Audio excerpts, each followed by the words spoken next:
Hello everyone, and welcome to this new video.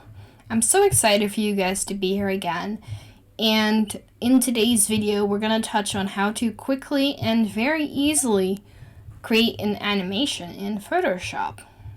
Ever since Photoshop got the timeline feature, it basically changed Photoshop from just being a photo editor and stuff like that to a drawing program to something way bigger. And now it can actually do simple, very basic audio. And you can even put music in and stuff if you want that in your video. But in this one, we're touching on and creating a very simple header that we've made. And for this, what I'm going to do is I have my header here that I created, which is basically a very simple screen. And for that, I need to pull up the timeline window, which you can access by clicking on Window and then clicking on Timeline. That will create the timeline on the bottom. Now, what I didn't do is just click on it. And that will open up the bar with the 3 layers that we already created. Now, it is smart to actually rename the layers before you're doing this, but I wasn't really into doing that right now. But you could technically do that if you prefer to use it. If it makes working for you easier, do it. What I'm doing is I create 3 duplicates because what I want to do is I want to get 3 different color changes. Very easy, very simple, very short.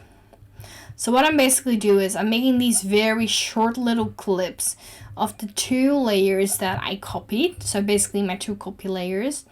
And the other one that I keep, I'm also first making it smaller as well. But then later on I realized I should just keep that one as a big one because it doesn't really go anywhere. So it can just stay there. And I just make it bigger later on again. So one of the things that I have to do then is I actually want to get a copy of the one that I already have. And I thought, oh yeah, how do I do that again? So I just go back to my layers and make a copy of that same layer again and just move that one around as well. Let's go to the back. And then what I do, as I mentioned before, I extend the bottom one that was already white into a larger area so I can just see how that looks. Now, it's not going to animate right now because it's all still the same colors. So what I didn't do is I first drag the bottom 3 layers that are on the bottom to the same place. So I keep them in the middle so that it all stays into one place, and that's how it's gonna work. So what I didn't do is I have my 3 layers, and what I didn't do is I click on the one that I want to edit, and that's gonna be the one on the left. So I'm going back into there, and we already had a gradient applied to it. So what I then basically do is I just change the color of the gradient. Now you cannot see that yet because the red line is not on that one. And what I then do is I move it on top of the other one so you can actually see that it turned orange. Then I choose to do the other one, which is going to be the same orange color because I wanted to fade it back into the orange one. And then I go to the top one and I change that one to a complete different color, and I make that a yellow, and then I click on OK again. So now I have 3 colors, and that's basically the whole animation. Then I test it out and just press on the spacebar, and it will show my little tiny animation that I just made by using Photoshop. Now comes the prize on how to save it.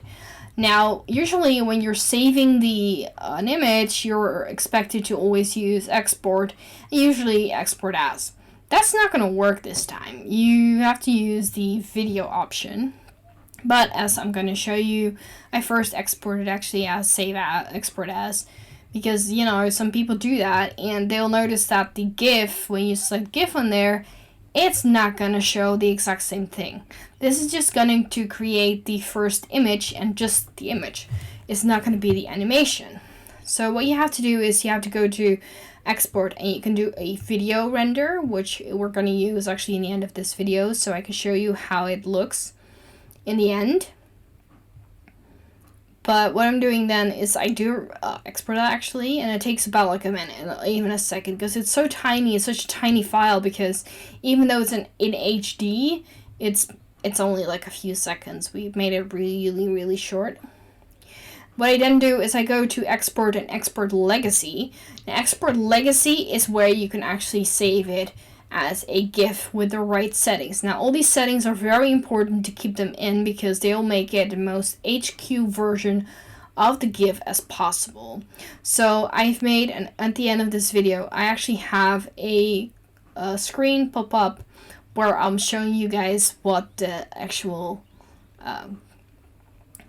what it actually looks like, the settings on how I put it in, because this is going way too quick. You guys can never keep up with this.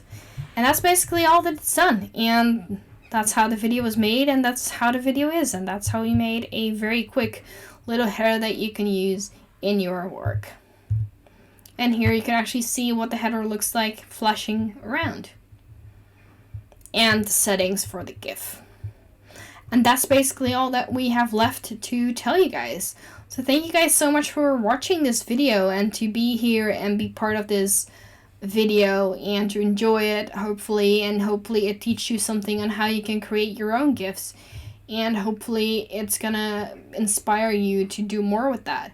So thank you guys so much for watching this video, and I hope you guys enjoyed it. I hope it inspires you to work on more artwork, and I'll see you guys in the next video, hopefully. So thanks again for watching, and I'll see you guys in the next video.